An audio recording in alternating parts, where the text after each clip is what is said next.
अस्सलाम वालेकुम दोस्तों, मैं आपको परफेक्ट वेब सॉल्यूशंस की तरफ से एसक्यूएल के इस क्रैश कोर्स में खुशामदीद कहता हूं।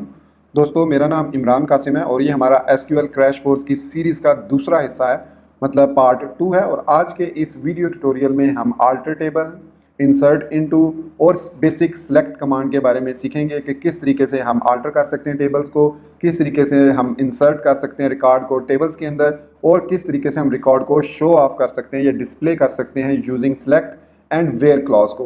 तो दोस्तों, इससे पहले कि मैं अपने इस वीडियो ट्यूटोरियल को स्टार्ट करूं, मैं आपसे रिक्वेस्ट करूंगा कि अगर आपने अभी तक मेरे चैनल को सब्सक्राइब नहीं किया तो काइंडली इसको सब्सक्राइब ज़रूर कर लें और साथ में मौजूद जो बेल का नोटिफिकेशन आइकन है उसको प्रेस करना मत भूलिएगा, ताकि मेरी आने वाली हर नई वीडियो या सीरीज़ की नोटिफिकेशन आपको आपकी ईमेल में या आपकी यूट्यूब ऐप में आपको मिलती रहे और आप उससे अप टू डेट रह सकें। Thank you very much. तो चलिए शुरू करते हैं इस वीडियो ट्यूटोरियल को।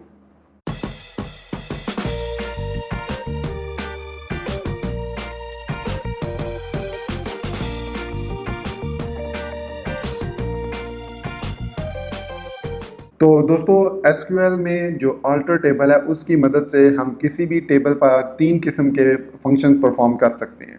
पहला, हम कोई भी अगर अपने टेबल में कोई ऐसा कॉलम ऐड करना भूल गए जो बाद में हमें याद आया या बाद में क्लाइंट की रिक्वायरमेंट थी कि ये कॉलम भी इसमें होना चाहिए, तो आप अल्टर टेबल को यूज़ करते हुए उस कॉलम को ऐड कर सकते हैं टेबल में। दूसरा, हम ये कर सकते हैं कि अगर कोई कॉलम गलती से हमने किसी और टाइप मतलब उसको कोई और टाइप दे दी हो, डाटा टाइप उसकी कोई और सेट कर दी हो, और बाद में हमें पता चला हो या ज़रूरत के मुताबिक हमें लगा हो कि ये जो हमने इसकी डाटा टाइप सिलेक्ट किया है वो गलत है, तो उसके लिए हम जो है अल्टर टेबल के साथ मॉडिफाई का ऑप्शन यूज़ करते हुए उसको मॉडिफाई कर सकते हैं। और तीसरा, हम ये कर सकते हैं अगर हमने कुछ टेबल में कॉलम्स ऐड किए हैं और कुछ अननेसेसरी कॉलम्स हैं या उसके लिए हमने उन कॉलम्स के लिए कोई अलग से एक टेबल भी क्रिएट कर लिया है, तो हम उन कॉलम्स को अल्टर टेबल की मदद से उस टेबल में से रिमूव भी कर सकते हैं। तो चलिए दोस्तों, इसकी प्रैक्टिकली एग्जांपल देखते हैं। जैसा कि हमने लास्ट वीडियो ट्यूटोरियल में एक टेबल क्रिएट किया था अपने डीबी टेम्प के डाटाबेस में, डीबी टेस्ट के डाटाबेस में यूज़र्स का एक टेबल क्रिएट किया था, और उसमें हमने ये 5 फील्ड्स क्रिएट की थी: ID, user name, email, password और डेट क्रिएटेड। तो दोस्तों, हमें क्लाइंट की रिक्वायरमेंट या हमारी अपनी रिक्वायरमेंट के मुताबिक हमें याद आया कि हमने इसमें 2 फील्ड्स और ऐड करनी है, एक फ़ोन नंबर की फील्ड और एक एड्रेस की फील्ड हमें इस टेबल में चाहिए यूज़र से रिलेटेड। तो इसके लिए अब हमें ज़रूरत नहीं कि हम इस टेबल को ड्रॉप करें और फिर जो है नया टेबल क्रिएट करें, बल्कि हम अल्टर टेबल और ऐड कॉलम को यूज़ करते हुए हम इसमें मल्टीपल कॉलम्स को ऐड, सिंगल या मल्टीपल कॉलम्स को ऐड कर सकते हैं। तो चलिए एसक्यूएल टैब की तरफ चलते हैं हम यहाँ पर, और यहाँ पर अब मैं यहाँ पर लिखूँगा अल्टर टेबल, और अल्टर टेबल के बाद आप इस टेबल का नाम लिखेंगे और मेक श्योर कीजिए कि आप जो है ये बैक टिक को लाजमी यूज़ कीजिए। अगर आप डाटाबेस में नहीं है, फॉर एग्जांपल आप इस डाटाबेस में मौजूद नहीं है डीबी टेस्ट में, तो यहाँ पर आप डीबी टेस्ट डॉट यूज़र इस तरह करके भी लिख सकते हैं। लेकिन चूँकि मैं इस टेबल में मौजूद हूँ, डाटाबेस में मौजूद हूँ, तो इसलिए मैं लिखूँगा अल्टर टेबल और बैक टिक्स के अंदर लिखूँगा यूज़र्स। और अब चूँकि मैंने ऐड करने हैं कॉलम्स 2, तो मैं यहाँ पर लिखूँगा ऐड कॉलम, और फिर उसके बाद स्पेस दे के मैं यहाँ पर ब्रैकेट्स के अंदर यहाँ पर जितने भी कॉलम्स ऐड करना चाहूँ उनको ऐड कर सकता हूँ, सेम लाइक जिस तरह हम क्रिएट टेबल के साथ करते हैं। तो यहाँ पर मैं पहला कॉलम ऐड करता हूँ एड्रेस, और एड्रेस को मैं दे देता हूँ var 255, और दूसरा मैं ऐड करता हूँ फ़ोन, और इसको मैं दे देता हूँ इंट, और इसको मैं 11 दे देता हूँ या इसको मैं 18 दे देता हूँ, जो भी। तो अब इस तरीके से ये हमने अल्टर टेबल की मदद से 2 एक्स्ट्रा फील्ड उसमें ऐड कर दी। मैं इस पर फॉर्मेट में क्लिक करता हूँ तो ये इसको फॉर्मेट में डिस्प्ले कर देगा, प्रॉपर फॉर्मेट में। अब मैं गो पे क्लिक करूँगा तो आप देखिएगा कि MISQL एम्प्टी रिजल्ट, क्योंकि हमने इंसर्ट नहीं कर रहे, और यहाँ पर टिक का मतलब है कि हमारी SQL कमांड जो है सक्सेसफुली रन हो चुकी है। अब मैं स्ट्रक्चर में जाऊँगा तो यहाँ पर आप देख सकते हैं एड्रेस की फील्ड विद var 255 और फ़ोन की फील्ड विद इंट 18 के ऐड हो चुकी है, और बाय डिफ़ॉल्ट ये नल होगी। इसलिए नल होगी क्योंकि हो सकता है कि ऑलरेडी आपने कुछ डाटा इंसर्ट किया हो प्रीवियस कॉलम्स में, और जब आप नया कॉलम ऐड करें तो उसमें आपने डाटा इंसर्ट ना किया हो, तो उसको नॉट नल रखने से आपका टेबल जो है प्रॉब्लम आएगी और वो अल्टर टेबल जो है वो काम नहीं करेगा। तो ये है पहला, ऐड करना। अब दूसरा हम देखते हैं पहले मॉडिफाई करना। तो मॉडिफाई की क्यों ज़रूरत पड़ती है हमें? सपोज़ ये फ़ोन नंबर है, आप जैसे कि आप जानते ही हैं फ़ोन नंबर में बाज़ कंट्रीज़ में हाइफन यूज़ किया जाता है, बाज़ में ब्रैकेट्स भी यूज़ की जाती हैं, बाज़ में प्लस साइन, जैसे स्टार में +91, +92, +93, इस तरह करके प्लस का साइन भी ऐड किया जाता है। अब प्लस साइन, डैश साइन या ब्रैकेट्स, ये जो है ये इंटीजर टाइप नहीं है, ये करैक्टर टाइप्स हैं या वार हैं। तो इसलिए हमें इस फ़ोन की डाटा टाइप वार रखनी थी और हमने गलती से उसको इंट रख दिया। तो अब हम मॉडिफाई कॉलम की मदद से इसके डाटा टाइप को इजीली मॉडिफाई कर सकते हैं। तो यहाँ पर वापस मैं एसक्यूएल टैब में आऊँगा और सेम फिर कमांड लिखूंगा अल्टर टेबल यूजर्स, उसको बैकटिक में लिखना है। ये प्रैक्टिस कीजिए, इवन आप किसी लैंग्वेज को भी यूज़ कर रहे हैं तो उसमें भी बैकटिक का यूज़ कीजिए जब आप इसकी एसक्यूएल की क्यूरीज लिखते हैं। सो अल्टर टेबल्स और यहाँ पर यूजर्स का नाम लिखा, फिर हम लिखेंगे मॉडिफाई कॉलम और स्पेस के बाद हम यहाँ पर उस मॉडिफाई कॉलम का नाम देंगे। जैसे सपोज हमने फ़ोन नंबर मॉडिफाई करना था तो यहाँ पर मैं लिखूँगा फ़ोन और फिर उसके बाद स्पेस दे के उसको मैं दे देता हूँ var18। तो ये हमारे पास, इसको मैं अगेन फॉर्मेट पे क्लिक करता हूँ। तो अब अल्टर टेबल मॉडिफाई हो गया फ़ोन var18 में। मैं इस पर गो पे क्लिक करता हूँ तो हमारी एसक्यूएल क्यूरी सक्सेसफुली रन हो चुकी है, टिक का निशान आया। तो हम वापस स्ट्रक्चर पे चलते हैं। तो दोस्तों अब आप यहाँ पर देख सकते हैं हमारे पास var18 जो है वो अब फ़ोन की डाटा टाइप हो चुकी है। तो इस तरीके से हम ऐड कर सकते हैं कॉलम्स और इसके बाद मॉडिफाई भी उनको कर सकते हैं। फिर सम टाइम हमें ये लगता है कि ये जो कॉलम है ये हमने एक्स्ट्रा ऐड कर दी है किसी भी टेबल में, ज़रूरी नहीं कि वो यूज़र्स का टेबल हो, वो कोई और टेबल भी हो सकता है। तो हम ये चाहते हैं कि हम उन कॉलम्स को रिमूव कर दें, लेकिन रिमूव करने से पहले मेक श्योर कर लीजिए कि उन टेबल्स के उन कॉलम्स का इफेक्ट किसी दूसरे टेबल्स पर तो नहीं है। मतलब कोई ऐसा कॉलम तो रिमूव नहीं कर रहे जो आप एज अ फॉरेन की यूज़ कर रहे हो, अदरवाइज आपकी एक प्रॉब्लम आ सकती है फ्यूचर कमांड्स में।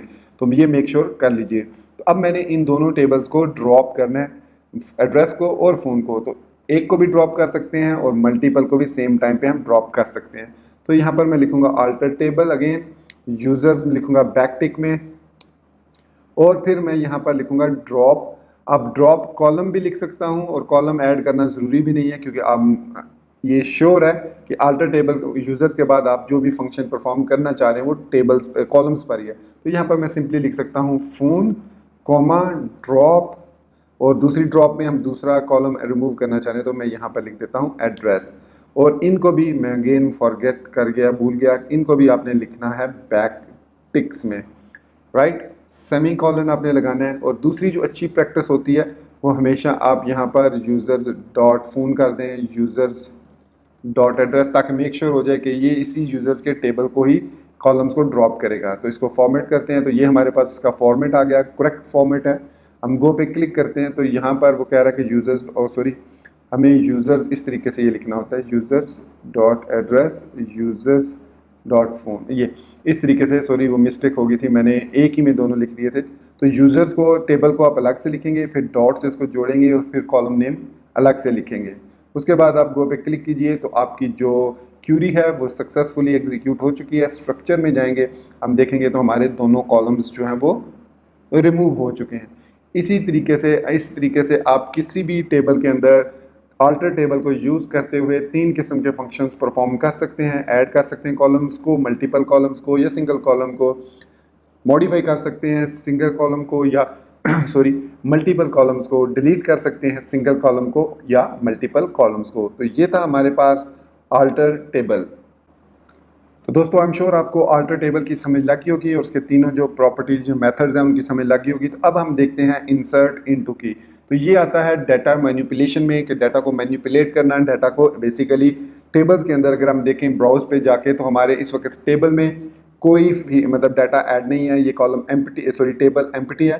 तो एम्प्टी टेबल या किसी भी टेबल में डाटा को इंसर्ट करने के लिए हमारे पास जो एसक्यूएल की स्ट्रक्चर क्यूरी लैंग्वेज की जो स्टेटमेंट्स हैं वो है इंसर्ट इनटू, फिर हम उस टेबल का नाम लिखते हैं, फिर उसके कॉलम्स का नाम लिखते हैं, उसके बाद वैल्यूज़ का कीवर्ड होता है और उसके बाद उन कॉलम के अगेंस्ट जो वैल्यूज़ हम देना चाहते हैं वो हम देते हैं।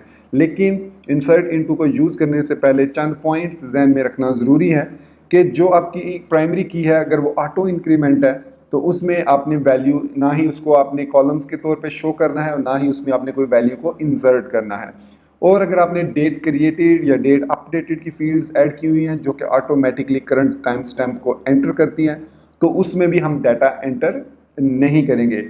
तीसरी चीज़, अगर आप पासवर्ड की फील्ड या कोई हैश टैग की फील्ड यूज़ कर रहे हैं, जैसे मोस्टली पासवर्ड ही होता है, तो इसको हमेशा आप MD5 के साथ इनक्रप्ट करके डेटाबेस में इंसर्ट करेंगे। कभी भी पासवर्ड को प्लेन टेक्स्ट फॉर्मेट में एंटर मत कीजिए डेटाबेस के अंदर, क्योंकि कल अगर डेटाबेस हैक हो जाती है या आपकी SQL इंजेक्शन होती है आपके प्रोग्राम पे या प्रोजेक्ट पे, तो आपकी हैक होने के चांसेस बहुत ज़्यादा हैं यूज़र्स की डेटाबेस के। तो चलिए दोस्तों, अब हम इंसर्ट करते हैं इस डेटाबेस में कुछ रिकॉर्ड, इस टेबल में, यूज़र्स के टेबल में कुछ रिकॉर्ड इंसर्ट करते हैं। तो यहाँ पर इंसर्ट करने के लिए हमारे पास जो कमांड है वो है इंसर्ट इनटू, उसके बाद यूज़र्स टेबल नेम, और उसके बाद हम उसके ब्रैकेट के अंदर कॉमा सेपरेटेड कॉलम नेम्स देंगे।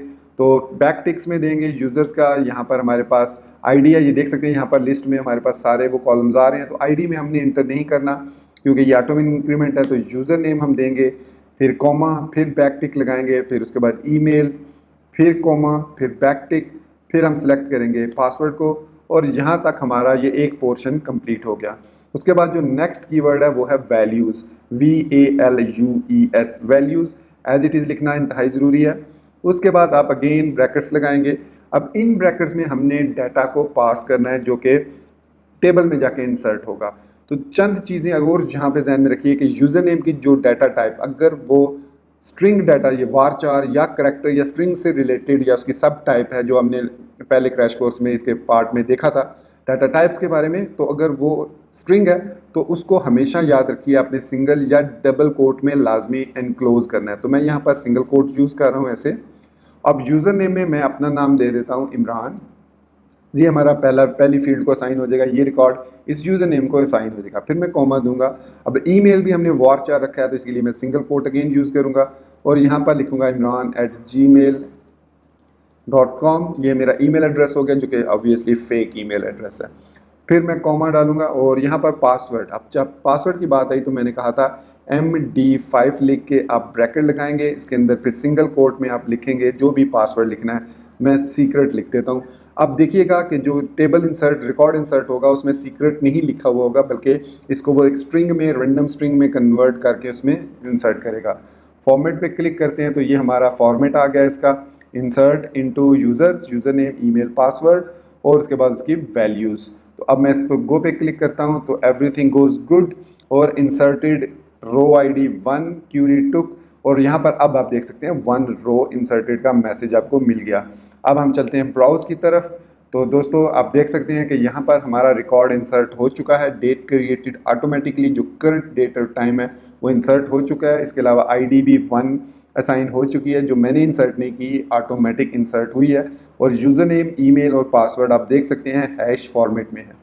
तो दोस्तों इस तरीके से हम रिकॉर्ड को डेटाबेस के अंदर इंसर्ट कर सकते हैं। अब इंसर्ट इनटू को यूज़ करते हुए हम मल्टीपल रिकॉर्ड्स भी इंसर्ट कर सकते हैं। चलिए अब मैं 2 रिकॉर्ड इंसर्ट करके आपको दिखाता हूँ, आप 2 से ज़्यादा भी इंसर्ट कर सकते हैं। तो same goes insert into backtick users, फिर उसके बाद columns same of course, user name comma email comma password और उसके बाद वैल्यूज़। अब वैल्यूज़ में यहाँ पर हम इस तरीके से वैल्यूज़ इंटर करते हैं, मैं आपको दिखा देता हूँ। ये हमारे पास वैल्यूज़ हैं, यहाँ पर हम वैल्यूज़ में पहली वैल्यूज़ इंसर्ट करते हैं। सपोज़ अब मैं इमरान ऑलरेडी इंसर्ट कर चुका हूँ, तो मैं यहाँ पर एक और नाम एंटर करता हूँ कामरान, और इसका ईमेल जो ऑब्वियसली फेक ही ईमेल होगा, KAMCAM@gmail.com, और पासवर्ड इसका भी मैं वही पासवर्ड रखता हूँ MD5, और यहाँ पर मैं इसको पासवर्ड दे देता हूँ, क्या पासवर्ड था, सीक्रेट। और अब मैं यहाँ पर कॉमा के साथ यहाँ पर वैल्यूज़ इंसर्ट करूँगा। तो यहाँ पर मैं दे देता हूँ इरफान क्या ID और कॉमा और irfan@gmail.com कॉमा MD5, और यहाँ पर मैं सीक्रेट पासवर्ड दे देता हूँ। इसको फॉर्मेट करते हैं। तो ये हमारे पास अब 2 वैल्यूज़ इंसर्ट होनी चाहिए, एक कामरान वाली वैल्यू और एक इरफान वाली वैल्यूज़। इसको गो पे क्लिक करते हैं एंड आप यहाँ पर देख सकते हैं कि 2 रोज़ इंसर्टेड, और रो ID 3 जो लास्ट ID थी, 2 तो उसने नहीं शो की, जो लास्ट थी वही उसने शो की, जो कि इरफान वाली ID थी, क्योंकि ये बाद में रिकॉर्ड इंसर्ट हुआ। तो जो लास्ट में रिकॉर्ड इंसर्ट होता है उसकी ID हमेशा यहाँ पर वो शो करता है। तो चलते हैं ब्राउज की तरफ। तो दोस्तों ये देख सकते हैं हमने 2 रिकॉर्ड और जो है वो इंसर्ट कर लिए। तो टोटल हमारे पास इस वक्त जो डाटाबेस में रिकॉर्ड इंसर्ट हो चुके हैं टेबल में, बेसिकली हमारी जो डीबी टेस्ट की डाटाबेस है उसके टेबल यूजर्स में 3 रिकॉर्ड इंसर्ट कर लिए हैं। तो ये है इंसर्ट इनटू का यूज़, और इस तरीके से हम इंसर्ट इनटू को यूज़ करते हुए सिंगल या मल्टीपल रिकॉर्ड को डाटाबेस के अंदर टेबल के अंदर किसी भी स्पेसिफिक टेबल के अंदर इंसर्ट कर सकते हैं।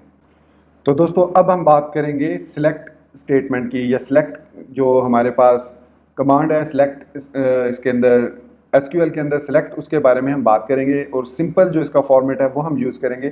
तो बेसिकली इस वक्त आपको जो रिकॉर्ड नज़र आ रहा है वो सिलेक्ट स्टैटिक फ्रॉम यूजर्स की मदद से नज़र आ रहा है, लेकिन हम इसको एसक्यूएल में टाइप करेंगे। और जो सिलेक्ट कमांड होती है वो बेसिकली यूज़ होती है एसक्यूएल के अंदर टू सिलेक्ट ऑल और specific data information from one table और फ्रॉम मल्टीपल टेबल्स। तो सिलेक्ट की मदद से हम ना सिर्फ एक टेबल से बल्कि मल्टीपल टेबल से सेम टाइम पे एक ही क्यूरी के साथ डाटा को फेच कर सकते हैं, शो कर सकते हैं, जहाँ पर भी डिस्प्ले करना चाहें डिस्प्ले कर सकते हैं। तो दोस्तों सिलेक्ट को लिखने का तरीका यह है कि हम लिखते हैं सिलेक्ट और उसके बाद हम उसको बताते हैं क्या चीज़ हमने सिलेक्ट करनी है। तो इसके अंदर एक वाइल्ड कार्ड यूज़ होता है, अमूमन लोग इसको एस्टेरिस्क कहते हैं या एस्टेरिक कहते हैं।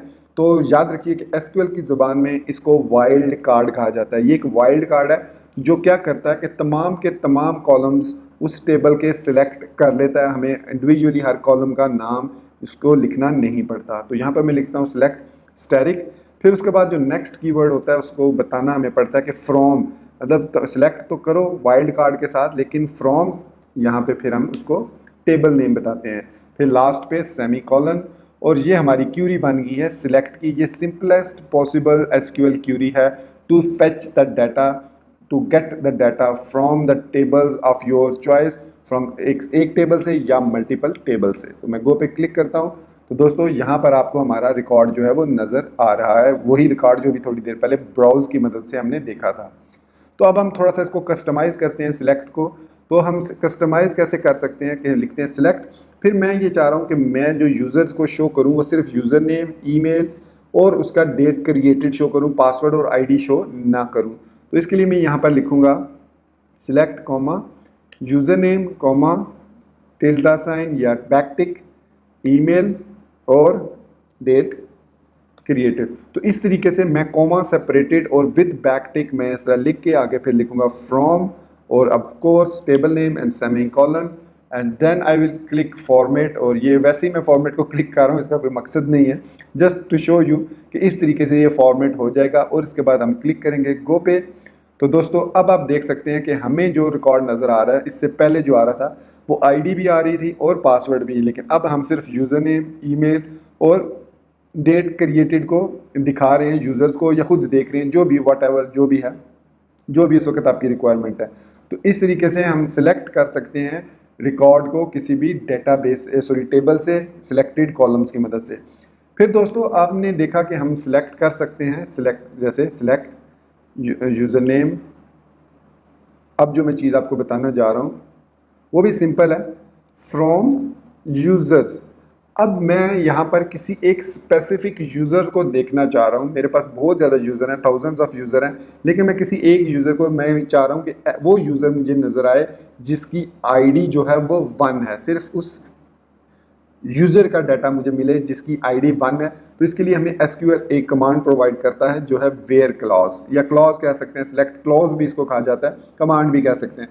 तो यूज़र्स वेयर, अब यहाँ पे अगेन बैकटिक और फिर आईडी और यहाँ पे इक्वल टू साइन हम लगाएंगे। तो दोस्तों मैं बता चुका हूँ अपने पहले वीडियो ट्यूटोरियल में, अगर आपने वो नहीं देखा तो उसको ज़रूर देखिए, एसक्यूएल क्रैश कोर्स का पार्ट 1, जिसमें मैंने एसक्यूएल ऑपरेटर्स के बारे में बताया था कि इसमें सिंगल जो इक्वल होता है वो इक्वलिटी चेक करने के लिए होता है कि आया इसकी जो लेफ्ट हैंड साइड है वो राइट हैंड साइड के बराबर है। जबकि प्रोग्रामिंग दूसरी जो लैंग्वेजेस हैं उसके अंदर जो सिंगल इक्वल होता है वो असाइनमेंट ऑपरेटर के तौर पर यूज़ होता है, वो राइट साइड वाली वैल्यू को लेफ्ट साइड वाले वेरिएबल में स्टोर करने के लिए यूज़ होता है। ये डिफरेंस है एसक्यूएल के अंदर सिंगल इक्वल का और दूसरा जो हमारे पास प्रोग्रामिंग लैंग्वेज में है।